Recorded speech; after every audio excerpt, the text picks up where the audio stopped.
Well, it is good to be back with you.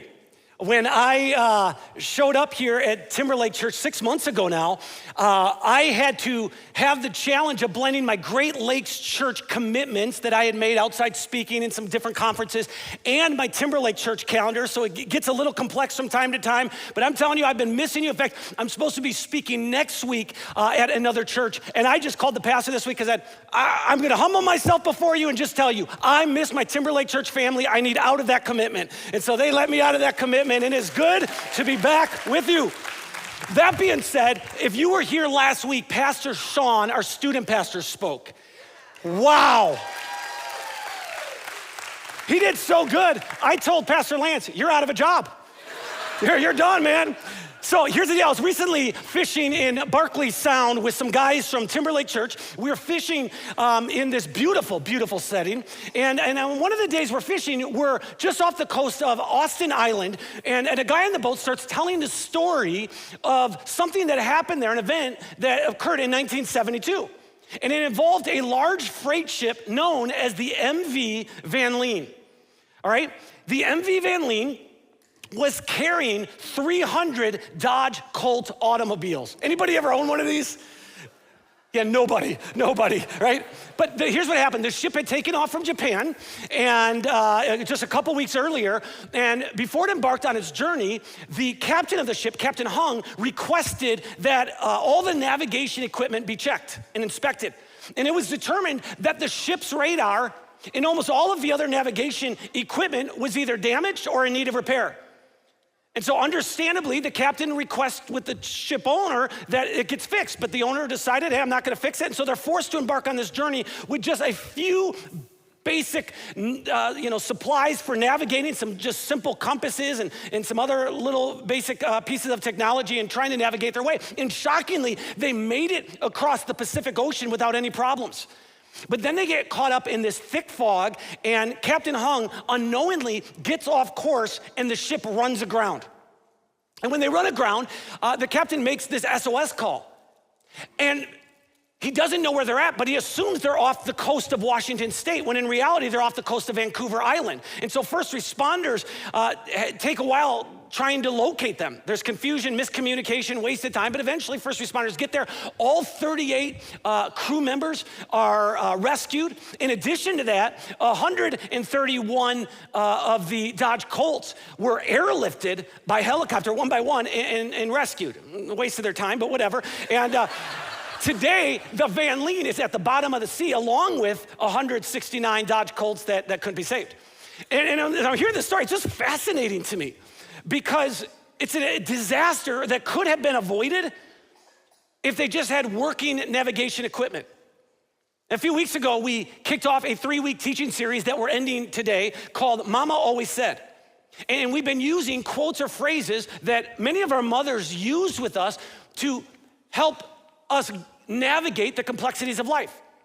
Things like look both ways before you cross the street. Or as Pastor Sean talked about last week, right? You need to slow down. Or my mom would say things like, I don't care if everyone else is doing it, you're not everyone else.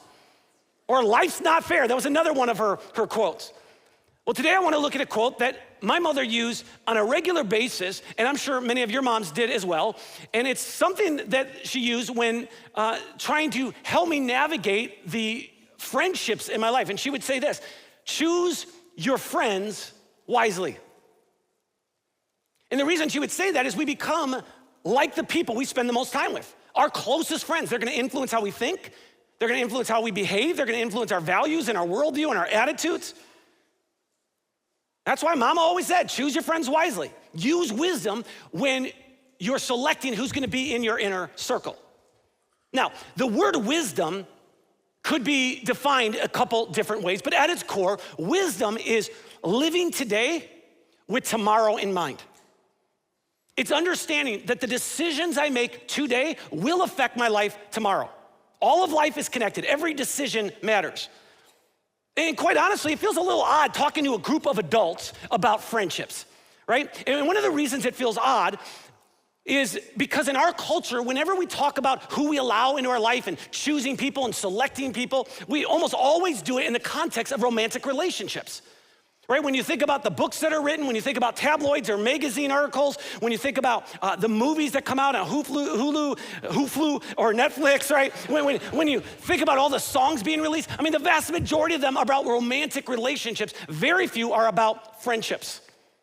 And yet it's super important to talk about because as adolescents, our parents are going to shape us in significant ways. They're gonna have an extraordinary impact on who we are. But the older we get, it's our friends that shape us and mold us and make us who we are more than anyone else. In fact, I heard a pastor say this many years ago, that our friends determine the direction and quality of our life.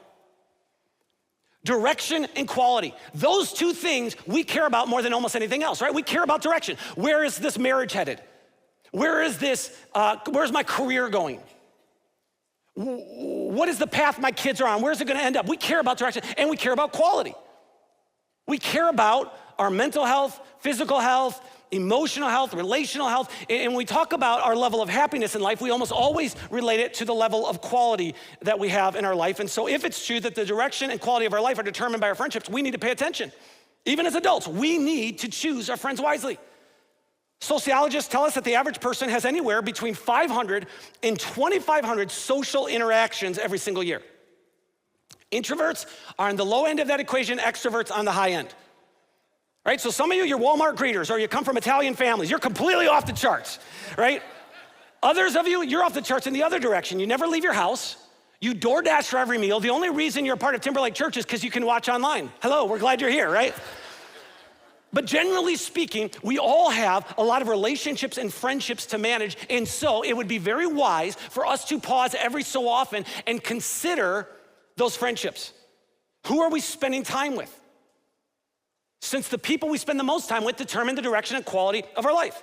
And it's possible that someone we spend very little time with should be moved up the list, and someone we spend tons of time with should just be moved a little bit more towards the bottom.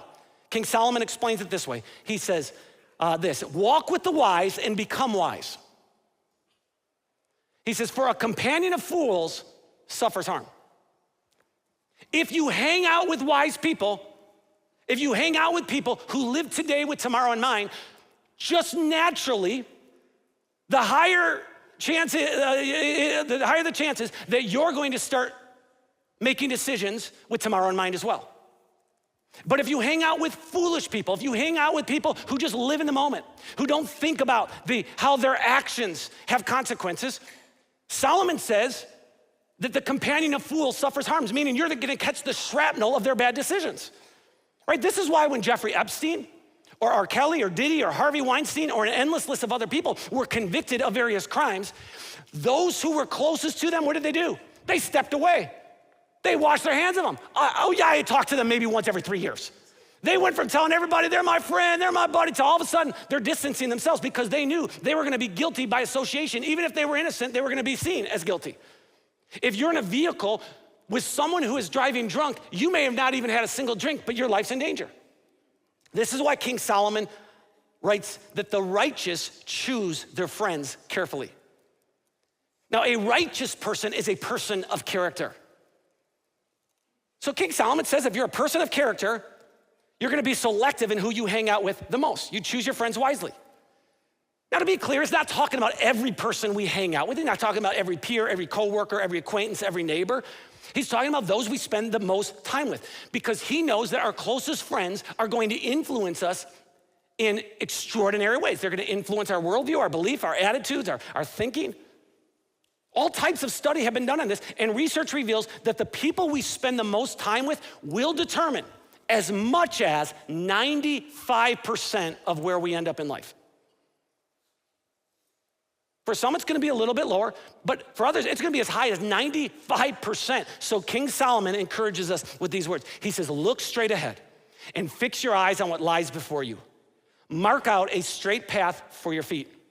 Stay on the safe path, don't get sidetracked, keep your feet from following evil, all right? So there's lots of different paths that we can take in life, and if we're gonna go down a path that leads us to where we eventually wanna end up, we gotta be intentional about surrounding ourselves with people moving in the same direction. We don't wanna be fighting friendships all the time where people are trying to lead us over here and lead us over here. We want people who are gonna be moving in the same direction. And so the implication of what King Solomon writes about staying on the straight path is that we actually know where we're headed. So let me ask you, do you know where you're headed in life? I'm not asking, do you know what you want to accomplish, what you want to accumulate? I'm asking, do you know where you're headed? Do you know who you want to become 5 years from now and 10 years from now? Now, personally, and this is gonna sound like a very pastoral thing to say, but I wanna be a person following Jesus on his terms, not my terms. And that is not easy. I just know if I am following Jesus on his terms and not my terms, I'm going to end up being successful in the way I've defined success. And it wasn't something I came up with. I actually adopted this definition years ago for my life, that success for me is I want for the people who know me best to love and respect me the most. That's it. And so if I'm following Jesus on his terms, not my terms, I think pretty naturally the people who know me the best are gonna love and respect me the most. Once you know where you're headed, here's the deal. You cannot be carefree with the people you're spending the bulk of your time with. You have to be discerning. We cannot be naive. People who are naive sort of trust everyone, right? They believe the best about everybody, and as a result, they end up getting hurt a lot because they have such a big heart and they just open themselves up over and over and over. At the same time, we cannot be paranoid. People who are paranoid are always fearful or suspicious of other people. Right, their dreams, they have a home out in the country, they're living off the grid, they're waiting for Armageddon, they're always concerned they don't have enough ammo. Hello to our friends from Fall City, right? But here's the deal. When it comes to friendships, we don't wanna be naive or paranoid. What we do wanna do is be discerning. Discerning people are very selective in who they hang out with. They have no problem treating people differently based on different factors. Now, before I say anything else, I wanna be very clear. We are all equal in God's sight. We all have equal value, we all have equal worth. But not everyone is equally safe. Not everyone is equally wise, not everyone is equally helpful, not everyone is equally life-giving. So, discerning people treat different people differently. And if that stresses you out, well, I don't know how to treat people differently, I just feel it's unfair. Let me tell you, you don't really have to work hard at making this decision. People get to determine how we treat them based on how they behave. So I have someone in my life that I have for years considered a friend, but about a year ago, they started to do some really slimy things. They started causing dissent. They started meeting with some of the staff members that were working for me and stirring up negativity. They messaged the board of directors, sent an email to the board of directors disagreeing with some of the leadership decisions I had made. And I called them. And I said, hey, dude, I consider you a friend. Why don't you just call me? I don't even agree with every decision I make, you know? Sometimes I think it through, like, yeah, that wasn't smart. Just, can you do it? And then after I moved here to start pastoring Timberlake Church, they sent a very passive-aggressive email and kind of this mean-spirited email. And so guess what? Because of that, I can't just go through life saying, oh, they're still one of these great friends. I can still be cordial with them. But I promise you, when I go back to Wisconsin to visit, it's not like, hey, come on over, let's hang out. They've sent enough messages and emails. I'm just like, I actually changed their name in my phone to the keyboard warrior. You know, sometimes you gotta do that. But discerning people treat different people differently. And in the book of Proverbs, King Solomon writes about how to treat and interact with different groups of people. And he talks about three very different groups: the wise, the fool, and the evil. There's an author named Henry Cloud who actually writes extensively about this. But when it comes to wise people, King Solomon's advice is to spend lots of time with those who are wise. That means we need to be proactive about initiating friendships with wise people. Now, wise doesn't mean that they're always the smartest, always the most charismatic, always the most talented, although they may have some of those traits. But people who are wise, they're able to identify healthy patterns in finances and relationships and in marriage, in parenting, and then they're able to connect the dots and the patterns and then make decisions based on those patterns. They're thinking about the future. And obviously nobody's gonna be knowledgeable in every area of life, and that's okay. We have to be aware of where we lack wisdom, and then we seek out people who have wisdom in those areas. We surround ourselves with the right people. King Solomon explains it this way: instruct the wise, and they will be even wiser. Teach the righteous, and they will learn even more. So a wise person always wants to grow. They try to embrace reality, right? Foolish people, they ignore reality. Wise people, They pay attention to the settings and the circumstances, and they embrace reality. So if your wife's crying a lot, she's been mysteriously quiet, spends a few hours every week cleaning her gun, looking at you from different angles, hey, be careful. Wise people are marked by words like humble and teachable and responsible. They're seeking to learn and grow and understand. They invite feedback into their life. These are the people we need to be seeking out and walking alongside. Another group of people that Solomon writes about are foolish people. And what Solomon says and instructs us on is to limit our time with those who are fools. Now, I know the word fool sounds really harsh and judgmental, but it's not. There is a big difference between being judgmental and having good judgment. So if I'm judgmental, it means I'm kind of arrogant. I see myself as better than others. I'm always thinking of myself way better than I am. But using good judgment is just saying, I know where I want to go in life, and so I'm going to surround myself with people who are moving in a similar direction. And that means I need to limit my time with foolish people. A foolish person is someone who knows the difference between right and wrong, but they don't even care. A foolish person doesn't think much about where they want to go in life. And this is what King Solomon warns us. He says, hey, if you're a companion of a fool, let me tell you, you will suffer harm. You will suffer the shrapnel of their decisions. No, a fool isn't someone with a low IQ. They may actually have a high intellect, but they do lack humility. Here's another thing Solomon writes. He says, fools despise wisdom and discipline. They despise wisdom. You're saying, well, there's where I want to go in life, so this is the decision I make, and they mock you for it. When someone's foolish, you can't teach them anything because they already know everything. They don't like discipline, they don't like order, they don't like responsibility, they don't like habits. They're always looking for a get-rich-quick scheme. Right? That's the mark of foolishness. And the primary way that foolish people learn is through painful consequences. A wise person learns through the mistake of others. A foolish person always has to learn through their own mistakes. Right? They don't learn about money until they've lost all their money. They don't go to a marriage counselor until their spouse has finally left. They don't read a parenting book until they see one of their kids on Dateline. Now, to be fair, we've all had times in our life where we've been foolish and we've made foolish decisions. So we could say in some way we're all fools. But what Solomon is writing about is someone who has a pattern in their life of making foolish decisions. They're marked by words like proud and unteachable and selfish and irresponsible. And if fool doesn't ever want to change, they want everyone else to change. A fool rejects feedback and correction. And so we have to limit our time with those who are fools. And that's hard to do because fools are fun to hang out with. They are, because they don't think about responsibility. They don't think about cost. They don't think about consequences. They just want to have a good time. And even though they're fun to hang out with, we don't respect foolish people. We wouldn't hire them. We don't want to marry them. We don't want our kids to marry them. We don't ask them for advice, but they're fun because they're irresponsible. And what they do is they just kind of go through life looking for some responsible person that they can back up their truck of responsibilities and dump it all over them. Years ago when my kids were young and they would just be done taking a shower or whatever and they'd leave the towel on the bathroom floor, I would want to teach them about responsibility. So I'd go find them, I'd say, come here. See that towel? Oh, Dad, I'll pick it up. No, don't pick it up. I want you to ask me to pick it up. Say, Dad, I have chosen to be irresponsible. Will you be responsible on my behalf?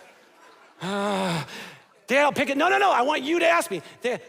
Now, my wife's gonna be in the next service, so she'll probably start saying, Dave, I want you to ask me to pick up your towel, right? So I better be careful of the stories I use. But here's the deal. If you're close friends with a fool, you're in a dangerous situation because if they don't care about their finances, they're certainly not gonna care about yours. If they don't care about how they treat their spouse, they're not gonna care about how you treat your spouse. If they don't care about their spiritual health, they're not gonna care about yours. And I really hope I don't sound cruel, but I've seen lots of good kids evolve into fools because their parents enabled their behavior. Now here's the deal, we're all doing our best. So every so often we just need to pause and just consider. And I do this on a regular basis. Am I enabling my kids? Because it's so easy to do. But then you have adult kids, it's like, Mom, did you pay my bills? Mom, can I have your car? Can I live in your house? Can you take the crust off my peanut butter and jelly sandwich? I know I'm 37 years old, but Mom, I need your help. And if you have an adult child living in your house and they refuse to work and they refuse to go to school and they just kind of exist expecting you to take care of them and you're tired of it, I suggest going into their room, unplugging their video game, taser them, bring their body outside and say, go find something to do. Now, obviously, I'm being lighthearted, but here's the deal. We want to be careful we don't enable people. Now, on the flip side, some of us need to have tough conversations with our parents because maybe parents are taking advantage of us. So there's the wise person, there's the foolish person, and then there are evil people. And with evil people, Solomon advises, protect our time from those who are evil. Foolish people inadvertently cause us problems because they're irresponsible. Evil people intentionally cause us problems. They like to create pain, they like to create hurt, and oftentimes it's because they've been hurt or wounded by someone else, and so they justify themselves hurting others. And evil people are scary individuals to be around. They're dangerous, and we need to learn to put up boundaries, which I realize, hey, that's problematic because for some of us, it's family members or it's extended family. We get around them and there's so many emotions and complexities. I get that, and I'm not pretending this is easy, but if we do not put up boundaries, evil people will torment us. Solomon writes this, he says, wisdom will save you from evil people, from those whose words are twisted. These men turn from the right way to walk down dark paths. They take pleasure in doing wrong, and they enjoy twisted ways of evil. Their actions are crooked, and their ways are wrong. Evil, dark, twisted, wrong, crooked. Those are pretty descriptive words. And it's very common for someone to approach an evil person with a hero mentality and think, I'm gonna rescue them, and I'm gonna fix them. No, you can't. And we see this all the time in romantic relationships, right? An evil person is drowning, and some well-meaning person says, I'm gonna rescue them. I know them, I understand them like nobody else, and they go to rescue them. Here's the problem, the evil person doesn't want a lifeguard. So you're putting yourself in harm's way. An evil person is marked by words like dangerous and entitled and threatening and bitter and selfish and hurtful. And the only kind of relationship we should ever have with an evil person is a professional relationship. You're gonna need to talk to my attorney. If we're gonna have a conversation, we need to do it with a third party. We need to have a therapist in the room. And don't mishear what I'm saying. Evil people are not beyond help. They're just beyond our help. They need God and a therapist to help them. And do not lie to yourself and think you can help an evil person. You can't. Solomon writes about these three types of people, and he's very specific in how he deals with them. Wise, fool, and evil. And all of us should be able to look at the friends we hang out with the most and quickly be able to label, I think they would fall into this category.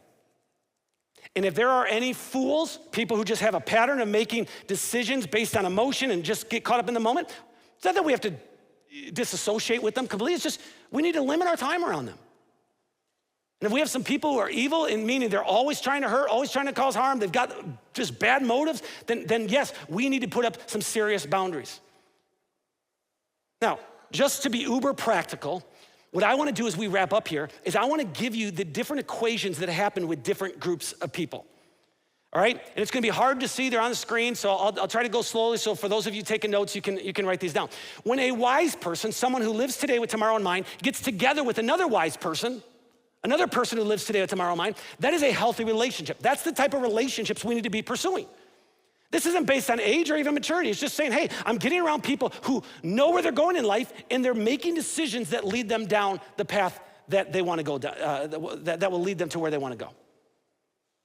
Now, when a wise person gets together with a foolish person, right? Someone who thinks about the future with someone who thinks about the moment, that becomes a parental relationship.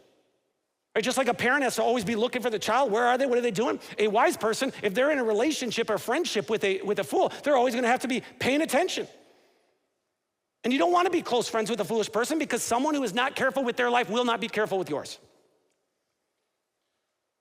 Now, when you put a wise person with an evil person, that has to be a distant relationship, right? Professional relationship, lots of boundaries. An evil person wants to be close to a wise person, but their motives are never pure. They wanna hurt them. They've justified in their mind, this person lucked out in life, this person shouldn't have everything they have, and they're just finding ways to hurt. And so you just gotta put a boundary. No, you cannot come over to my house. Nope, I'm not gonna borrow you money. Nope, you can't have my cell phone number. Nope, you're not gonna be able to date my daughter, sorry.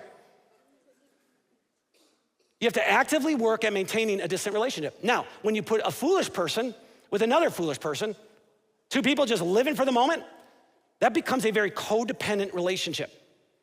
So these people get together, and every time they're together, they overdrink, or they do drugs together, or they commit crimes together. In high school, I had a friend who was a foolish person.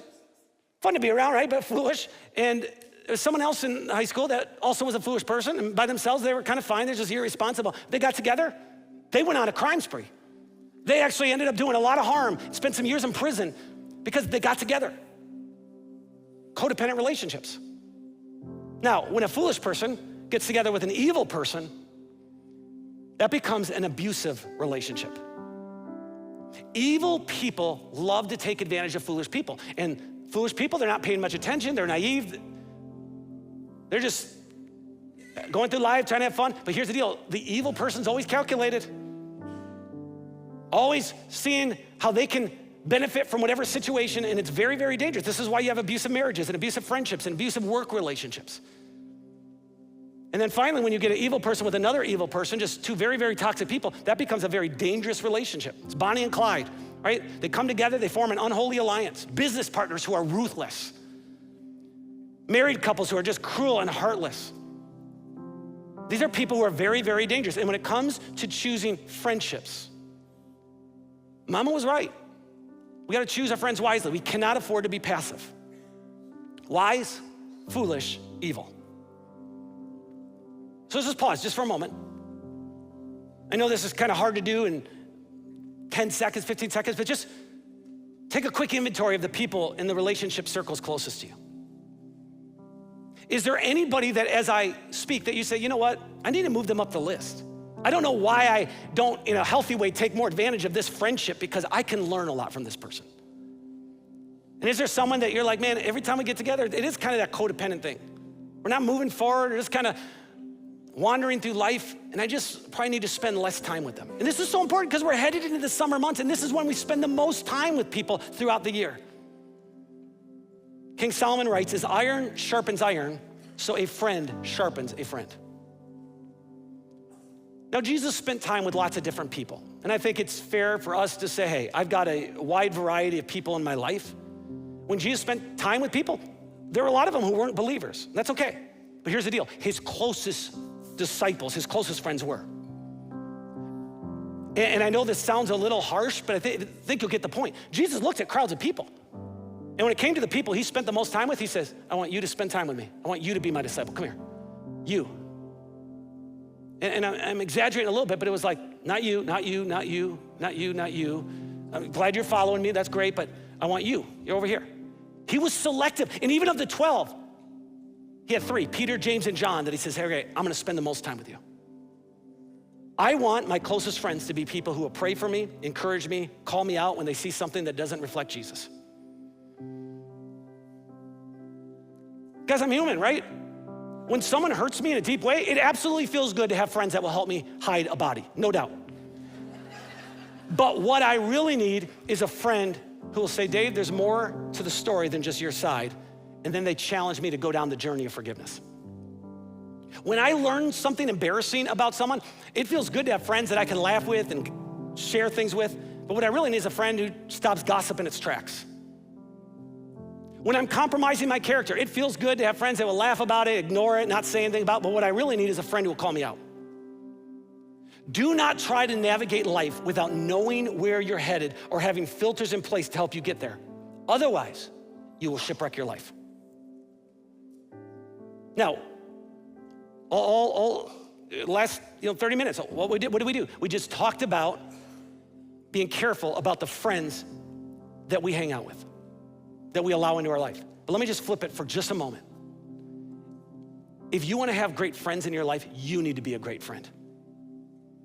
And it's not that complicated. Instead of having to be the person who's interesting all the time, be a person who's interested all the time. Instead of having to be the center of attention, look at me, I'm gonna have the funniest jokes, I'm gonna one-up your story, instead of doing that all the time, be someone who's interested in others. Ask questions. People know when we value them. People know when we appreciate them, when we're genuinely interested in them. Right, the famous Maya Angelou quote, who says, people will forget what you said, people will forget what you did, but people will not forget how you made them feel. And it's so true. My wife, Randy, and I, we feel so blessed by the friends that we have. And it's been so great meeting so many here at Timberlake Church and beginning to develop more and more friendships. Even today, I show up, there was someone in church that I've talked to on a couple of occasions. They brought a cake for my family that just said, we're remembering your brother Ricky who died in Iraq. Remember him this weekend. But those are the kind of friends I want in my life.